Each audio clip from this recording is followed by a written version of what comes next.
El progreso del peregrino. John Bunyan. Capítulo 17. Conversación con ignorancia. Situación terrible de vuelve atrás. Robo de poca fe. Cristiano y esperanza. Por no consultar la nota del camino que se les ha dado. Caen en la red de adulador. Volví de nuevo a dormir y a soñar, y vi a los dos peregrinos bajando la montaña por el camino que llevaba a la ciudad. Pero más abajo de las montañas hay un país que se llama de las ideas fantásticas, del cual sale al camino por donde iban los peregrinos, una sendita tortuosa. Aquí, pues, encontraron a un joven atolondrado que venía del dicho país. Se llamaba Ignorancia. Preguntando por Cristiano de qué parte venía y a dónde se dirigía, respondió: Ignorancia. Nací en aquel país de la izquierda y voy a la ciudad celestial. Cristiano. Pero, ¿cómo cree usted que va a entrar? Porque es posible que a la puerta encuentre usted alguna dificultad. Ignorancia. Como entran otras buenas gentes. Cristiano. Pero, ¿qué puede usted presentar para que le franqueen la entrada? Ignorancia. Conozco bien la voluntad de mi Señor y he vivido bien.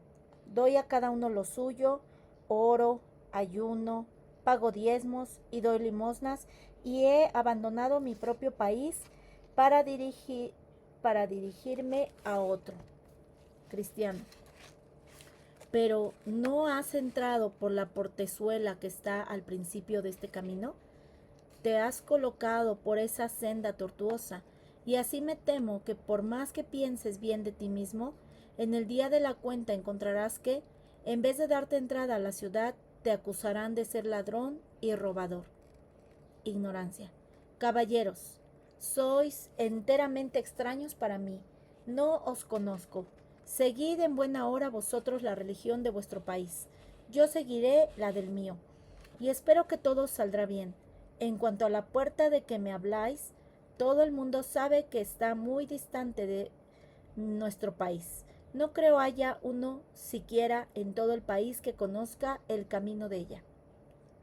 Ni eso debe importarnos tampoco, pues tenemos, como veis, una agradable y fresca vereda que nos trae a este camino. Al ver Cristiano este hombre, que así se tenía por sabio en su propia opinión, dijo en voz baja a Esperanza: Más esperanza hay del necio que de él. Y añadió: Mientras va el necio por su camino, fáltale la cordura, dice a todos: Necio es. ¿Qué te parece? ¿Seguiremos hablando con él o nos adelantamos por de pronto y le dejamos para que medite sobre lo que acaba de oír? Y luego le podremos aguardar para ver si poco a poco es posible hacerle algún bien. Contestándole Esperanza: Soy de tu mismo parecer. No es bueno decírselo todo de una vez. Dejémosle solo por ahora y luego volveremos a hablarle, según nos brinde la ocasión. Adelantáronse, pues, e Ignorancia siguió un poco más atrás.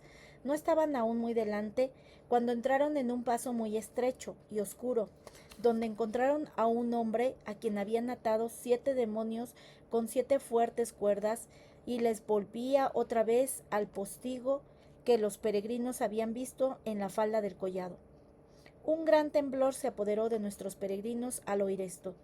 Sin embargo, según los demonios iban llevando al hombre, Cristiano le miró con atención para ver si le conocía, porque se le ocurrió que podía ser un tal vuelve atrás, que vivía en la ciudad apostasía, pero no pudo ver su cara, porque la llevaba baja como un ladrón que acababa de ser sorprendido. Pero cuando hubo pasado mirando hacia atrás, Esperanza distinguió un papel en sus espaldas como este letrero: Cristiano licencioso y maldito apóstata. Entonces Cristiano dijo a su compañero: Ahora quiero recordar una cosa que me contaron de un buen hombre en estos sitios. Se llamaba Pocafé, pero era hombre muy respetable y vivía en la ciudad llamada Sinceridad. Y le sucedió lo siguiente: cerca de la entrada de este paso estrecho, Bajo la puerta del camino ancho hay una senda llamada Vereda de los Muertos, y se llama así por los muchos asesinatos que en ella ocurren. Ahora bien, poca fe, estando en su peregrinación, como nosotros ahora, se sentó casualmente aquí y se echó a dormir. Sucedió entonces que venía vereda abajo, después la puerta del camino ancho, 3 villanos de brío, cobardía, desconfianza y culpa, todos 3 hermanos, y descubriendo a poca fe donde yacía dormido, se acercaron a él y a todo correr. Entonces ya había despertado de su sueño y se estaba preparando para continuar su viaje. Habiendo, pues, llegado los 3, con lenguaje amenazador, le mandaron detenerse. Poca fe se puso en extremo pálido, y no tuvo fuerzas ni para luchar ni para huir. En esto dijo cobardía: entrega tu bolsa, y no dándose prisa a hacerlo, porque le dolía perder su dinero, corrió hacia él desconfianza, y metiendo la mano en su bolsillo, sacó de él una bolsita llena de plata. Poca fe gritó a toda voz: ¿Qué me roban? ¿Qué me roban? En este momento, culpa, que tenía un formidable garrote en su mano, descargó tal golpe en su cabeza que le tendió en el suelo, donde yacía echando sangre a torrentes. Entre tanto los ladrones estaban alrededor de él, pero oyendo de repente pasos que se acercaban y temiendo que fuese un tal Gran Gracia, que vive en la ciudad de Buena Esperanza, huyeron a toda prisa y dejaron a este buen hombre abandonado a sí mismo. Al poco rato volvió en sí poca fe, y levantándose como pudo, siguió siguió su camino. Esto es lo que me han contado. Esperanza. ¿Pero le quitaron todo lo que tenía? Cristiano. No. Precisamente se les escapó registrar el lugar donde tenía escondidas sus alhajas. Pero según me contaron, el buen hombre sintió mucho su pérdida, porque los ladrones le llevaron casi todo el dinero que tenía para sus gastos ordinarios. Aún le quedaban, es verdad, algunas monedas sueltas, pero apenas le alcanzaban para llegar al fin de su viaje.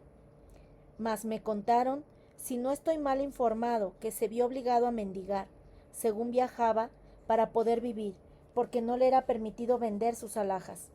Pero, mendigando y todo, adelantaba en su camino, si bien casi la mayor parte con el vientre vacío. Esperanza. Pero es extraño que no le arrebataran su pergamino, con el cual debía tener entrada por la puerta celestial. Cristiano. Extraño es, en verdad, pero no se lo quitaron, aunque no fue esto debido a su habilidad, porque el pobre, atemorizado al verlo sobre sí, ni tenía poder ni habilidad para ocultar cosa alguna. Fue más bien por la buena providencia que por sus propios esfuerzos el que se les escapase esa gran prenda. Esperanza. Gran consuelo debió ser para él el que no le arrancasen esa joya. Cristiano. Pudiera haberle sido gran consuelo si se hubiera aprovechado de ella como debía, pero los que me contaron la historia dijeron que había hecho muy poco uso de ella en todo lo que le quedaba de camino. A causa del gran susto que recibió cuando le quitaron su dinero, se olvidó de ella durante la mayor parte de su viaje, y si alguna vez volvía a su memoria y empezaba a consolarse con ella, entonces nuevos recuerdos de su pérdida le abrumaban, quitándole toda su paz. Esperanza.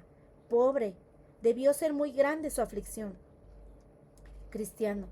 ¿Aflicción? Ya lo creo. ¿No lo hubiera sido también para cualquiera de nosotros el haber sido tratado como él, robado y además herido, y todo en un lugar extraño? Lo raro es que el pobre no muriera.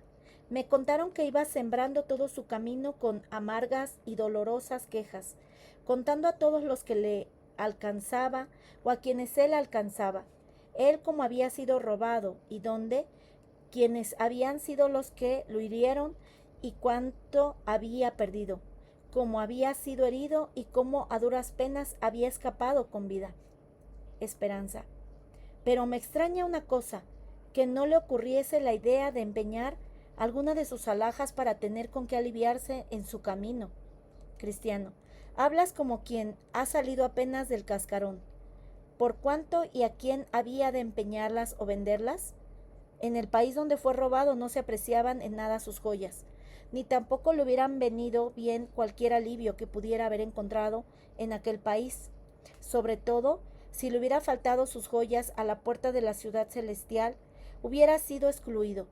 Y eso lo sabía muy bien, de la herencia que allí hay, y eso le hubiera sido peor que la villanía de millares de ladrones. Esperanza. Vamos, ¿qué contestas con mucha aspereza a mis observaciones? No seas conmigo tan agrio, y óyeme.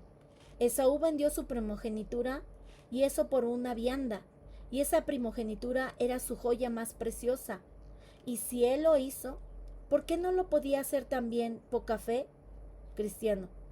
Efectivamente, Esaú vendió su primogenitura, y a su semejanza de él lo han hecho muchos otros, que por hacerlo han perdido la bendición mayor, como le pasó a aquel miserable. Pero has de hacer diferencia entre Esaú y poca fe, como también entre las circunstancias de uno y otro. La primogenitura de Esaú era típica, pero no así las joyas de poca fe. Esaú no tenía más Dios que su vientre, pero no sucedió así con poca fe. La necesidad de Esaú estaba en su apetito carnal. La de poca fe no era de este género. Además, Esaú no pudo ver más allá que el satisfacer su apetito. Aqua dijo: yo me voy a morir. ¿Para qué? Pues, ¿me servirá la primogenitura? Pero poca fe, aunque era su suerte tener tan poca fe, precisamente por ese poquito fue lo que se detuvo de tales extravagancias, y pudo ver y apreciar sus joyas mejor que venderlas, como hizo Esaú con su primogenitura. En ninguna parte leerás que Esaú tuviera fe, ni siquiera un poquito. Por lo mismo, no hay que extrañar que donde impera solamente la carne, y esto pasa siempre en el hombre que no tiene fe para resistir, venda su primogenitura y su alma y su todo al mismo demonio, porque sucede con los tales como con el asno montés, a quien en su ocasión nadie podía detener. Cuando sus corazones están puestos en sus concupiscencias, las han de satisfacer, cueste lo que cueste. Pero poca fe era de un temperamento muy diferente. Su corazón estaba puesto en las cosas divinas. Su alimento era de cosas espirituales y de arriba. Por tanto, ¿a qué vender sus joyas, dado caso que hubiera habido quien las comprase, para llenar su corazón con cosas vanas? ¿Dará un hombre dinero para poder llenar su vientre de paja? ¿O se podrá persuadir a la tórtola a que se alimente de carne podrida como el cuervo? Aunque los infieles, para servir a sus concupiscencias carnales, hipotequen o empeñen o vendan lo que tienen, y asimismo por añadidura, sin embargo, los que tienen fe, la fe que salva, aunque solo un poquito, no puede hacer esto. Aquí, pues, hermano mío, tienes tu equivocación. Esperanza, la reconozco, pero tu severa reflexión casi le había enfadado. Cristiano, ¿por qué? No hice más que compararte a una de esas avecillas más briosas que echan a correr por sus caminos, conocidos o sin conocer, llevando todavía el cascarón. Pero vaya, pasa por alto aquello y vamos a considerar el asunto que estamos discutiendo y todo estará bien. Esperanza, yo, cristiano mío, estoy persuadido en mi corazón que esos tres bribones fueron muy cobardes. De otro modo, hubieran huido al ruido de uno que se aceraba. ¿Por qué no se armó de más valor poca fe? Me parece que debiera haber arriesgado un combate con ellos y solo haber cedido cuando ya no hubiese otro remedio. Cristiano, que sean cobardes, muchos lo han afirmado, pero que lo sean de veras, pocos lo han encontrado así en la hora de la prueba. En cuanto a corazón, no lo tenía, poca fe, y por lo que dices, entiendo que tú arriesgarías solo un ligero combate y muy luego cederías. Y en verdad, si ahora que están distantes de nosotros es ese tu ánimo, en el caso de que se te presenten como a él, me temo que serían muy otros tus pensamientos. Pero considera también que estos no eran sino ladrones subalternos, que sirven al rey del abismo insondable, el cual, a ser necesario, vendría en su ayuda, y la voz de éste es como la de un león rugiente. Yo mismo he sido acometido como poca fe, y probé por mí mismo cuán terrible es.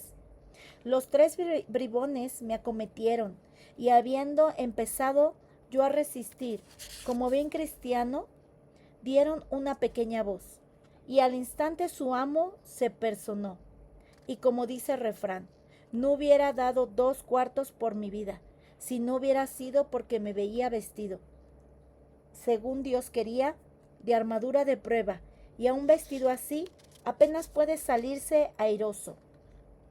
Nadie puede decir lo que le pasará en tal combate, sino el que ha pasado por él. Esperanza. Es verdad, pero echaron a correr a la simple suposición de que gran gracia se acercaba. Cristiano. Cierto, tanto ellos como su dueño han huido muchas veces con solo que gran gracia se haya presentado.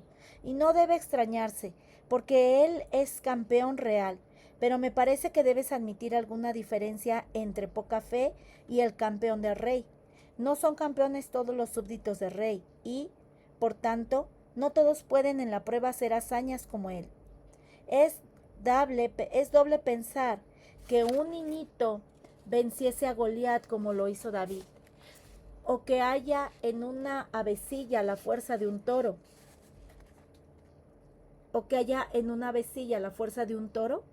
Unos son fuertes, otros son débiles, unos tienen mucha fe, otros poca. Este buen hombre era de los débiles y por eso cedió.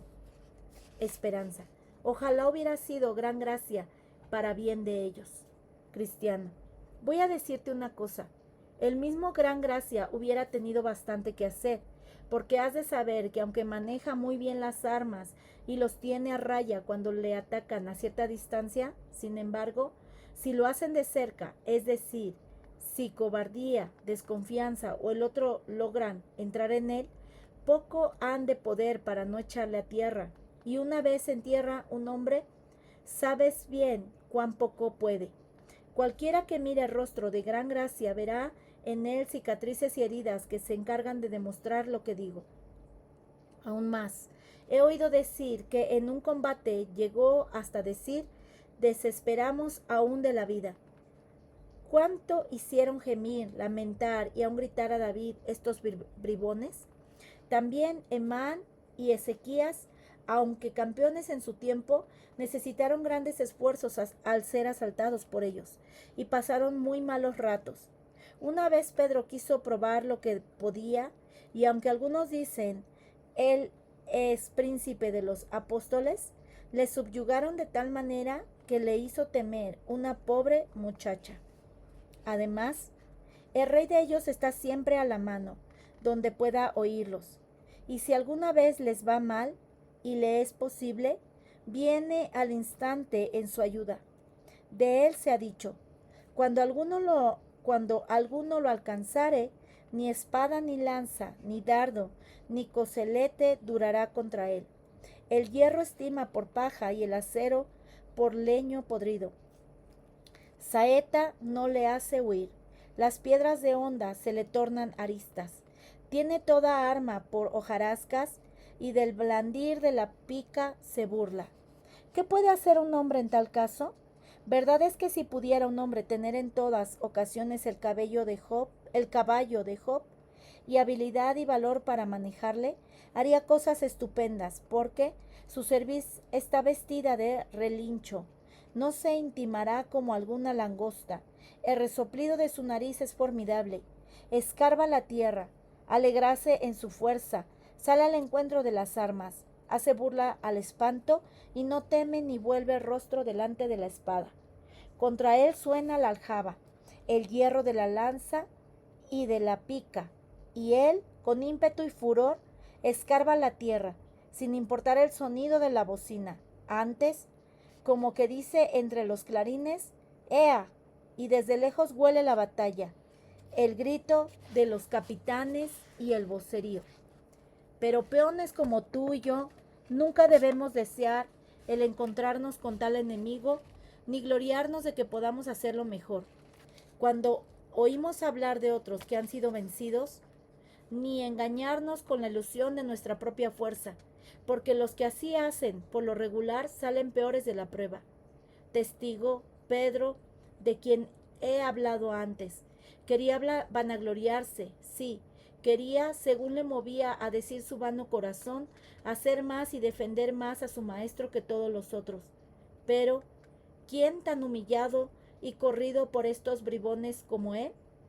Cuando, pues, oímos de la ocurrencia de tales latrocinios en el camino real, nos conviene hacer dos cosas: salir armados y no olvidar el escudo, porque, por falta de éste, aquel que atacó tan impavidamente al Leviatán no pudo rendirle, porque cuando nos ve sin escudo, no nos tiene ningún miedo.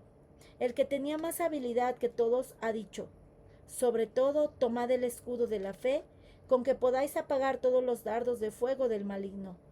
Bueno es también que pidamos al Rey una guardia más aún, que él mismo nos acompañe. Eso hizo a David estar tan alegre, aun cuando se encontraba en el valle de la sombra de muerte. Y Moisés prefería morir antes que dar un paso más sin su Dios. Oh, hermano mío, con solo que nos acompañe, ¿qué hemos de temer de 10,000 que se opongan contra nosotros? Pero sin él los soberbios caerán entre los muertos. Yo, por mi parte, he estado en la pelea antes de ahora, y aunque por la bondad de aquel que es el sumo bien, todavía, como ves, estoy vivo. Sin embargo, no puedo vanagloriarme de mi valor. Me alegra mucho de no tener que pasar por tales encuentros, aunque me temo que todavía no estamos fuera de todo peligro. Sin embargo, puesto que ni el león ni el oso me han devorado hasta ahora, espero en Dios que nos libre de cualquier filisteo incircunciso que venga detrás. En estas pláticas pasaban su camino, e ignorancia detrás de ellos, hasta que llegaron a un punto a donde confluía otro camino que parecía continuar tan directo como el que ellos llevaban. Y no sabían cuál de ambos elegir, que los dos les parecían igualmente derechos. Por tanto, se detuvieron para pensar lo que habían de hacer.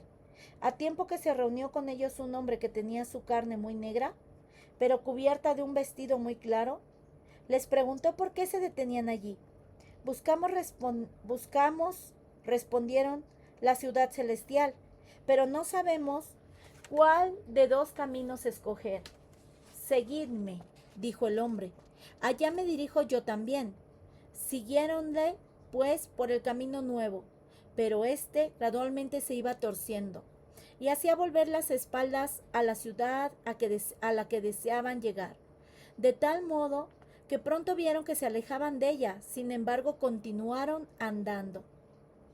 No había pasado mucho tiempo cuando, sin apercibirlo ellos, el hombre los enredó en una red tal que no sabían cómo salir. Al mismo tiempo, caía la ropa blanca de espaldas del hombre negro. Entonces se apercibieron de en dónde estaban y dieron a llorar por algún rato, que no podían librarse. Cristiano: ahora veo que hemos caído en un error. ¿No nos aconsejaron los pastores que nos guardáramos del adulador? Según el dicho del sabio, hemos experimentado hoy que el hombre que lisonjea a su prójimo retiende delante de sus pasos. Esperanza: también nos dieron una nota de las direcciones del camino, para que pudiéramos estar seguros de acertar con él, pero también nos hemos olvidado de leerla, y por eso no nos hemos preservado de las vías del destructor. Así estaban los pobres presos en la red, cuando por fin descubrieron a uno de los resplandecientes que venía a ellos con un látigo de pequeñas cuerdas en su mano. Cuando hubo llegado a ellos, Les preguntó de dónde venían y qué hacían allí. Dijéronle que eran unos pobres peregrinos que iban caminando hacia Sión, pero que habían sido extraviados por un hombre negro vestido de blanco que los mandó seguirle, porque él también se dirigía allá. Entonces contestó el del látigo: ese era adulador, falso apóstol, transformado en ángel de luz. En esto rompió la red y dio libertad a los hombres, y les dijo: seguidme a mí, yo os pondré otra vez en vuestro camino. Y de esta manera los volvió al camino que había abandonado por seguir a Adulador. Contáronle entonces que la noche anterior habían estado en la montaña de las Delicias, que habían recibido de los pastores una guía para el camino, pero que no la habían sacado ni leído por olvido. Y, por último, que aunque habían sido prevenidos contra Adulador, no creyeron que fuese el que habían encontrado. Entonces vi en mi sueño que les mandó echarse al suelo y los castigó con severidad para enseñarles el buen camino que nunca debían haber dejado. Y mientras los castigaba les decía: yo reprendo y castigo a todos los que amo. Sed pues celosos y arrepentíos. Hecho esto, les mandó proseguir su camino y tener mucho cuidado de obedecer a las demás direcciones de los pastores, con lo cual ellos le dieron las gracias por tanta bondad y emprendieron de nuevo su marcha por el camino recto, procurando no olvidar la severa lección que habían recibido, y dando bendiciones al Señor que había usado con ellos tanta misericordia.